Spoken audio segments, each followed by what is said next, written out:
नमस्कार मु श्री आपण मानक स्वागत करुछि आज रही एसी क्लास को। आज आम तुम मान गोटे सैंपल पेपर नहीं आसचु। तुम मान परीक्षार अबिकल ए क्वेश्चन पैटर्न अनुसार ही क्वेश्चन गुड़िक पड़ो। बर्तमान ये सैंपल पेपर माध्यम आम तुमको जनईदेबू तुम केते मार्कर परीक्षा हेब, केते समय दिज्व, एग्जामिनेशन पैटर्न कौन रौ यूनिट रु केते क्वेश्चन पड़ो। तो तुमर ओडिया रे टोटल 4टा यूनिट अच्छी। तो तुमर 100 मार्कर परीक्षा हेब, समय तुमको 3 घंटा दिज्व। एग्जामिनेशन पैटर्न कौन रहिबो, 1 मार्किया 10टा क्वेश्चन पड़ो। तुमको 10टा रु 10टा क्वेश्चन आंसर देबाक पड़ो। आ 1 मार्किया जेहेतु तुम तार आंसर को गोटे धाड़ी रे देबो।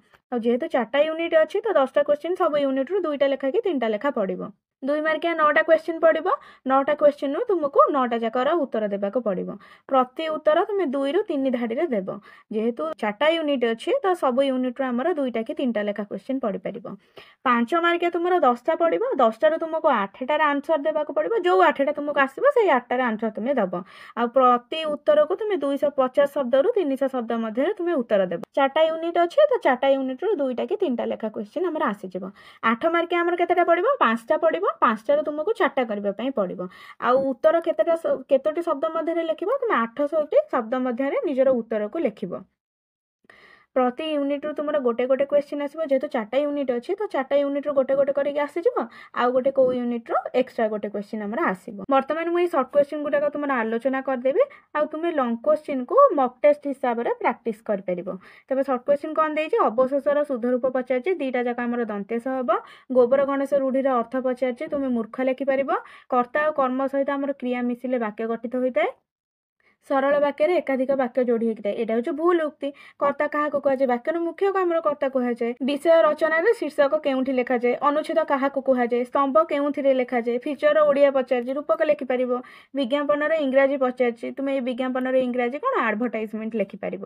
सेमती देख, रूढ़ीर प्रयोग विधि किपरि शिक्षा कराए उल्लेख कर। लिंगगत अशुद्धि को किपरि शुद्ध कराए दृष्टांत सह लेख। वाक्य गठन नियम गुड़िक लेख। अनुच्छेद लिखन कहले कौन बुझ। तो युड़िक आमर एमती ही क्वेश्चन पड़ो। तुम्हें यहाँ 2 रु 3 धाड़ी मध्य यार उत्तर तुम्हें देव। बर्तमान देख 5 मार्किया केतेटा क्वेश्चन पकई। 5 मार्किया 10टा पकई, 10टा तुमको 8टा करने को पड़ो। आउ 5 मार्किया उत्तर को तुम्हें 250 रु 300 शब्द मध्य लिखिब। तो क्वेश्चन कौन पकई, प्रत्ययगत अशुद्धि कौन, प्रत्यय जोगरे किपरि शुद्ध शब्द गठन हुए दृष्टांत सह लेख। तुम्हें यहाँ मॉक टेस्ट हिसाब से प्रैक्टिस कर। यौगिक वाक्य कौन, दृष्टांत सह बुझाई दियो। तो क्वेश्चन गुड़ाक आम एमती कहीं पकेब। सेमती 4 नंबर कौन, आमर 8 मार्किया क्वेश्चन पकई 5टा, तुम्हें 5टा रु 4टा कर। आ प्रतिटी उत्तर को तुम्हें 800 शब्द मध्य देव। तो क्वेश्चन कौन, विज्ञापन किपरि प्रस्तुत करा जाए तार एक नमूना प्रदर्शन कर। ओडिशा रे किपरि रज उत्सव पालन करा जाए ताको प्रसंग करी एक फीचर रचना कर। एमती कहीं आम क्वेश्चन पकई। अनुच्छेद देख, अनुच्छेद अनुच्छेद प्रश्न पचारि, प्रश्नर उत्तर तुम्हें अनुच्छेद खोज बाहर करके लिख, तुमको मार्क मिल जाए। तेज आज आलोचन एति था। देखा नेक्स्ट आलोचन। जय जगन्नाथ।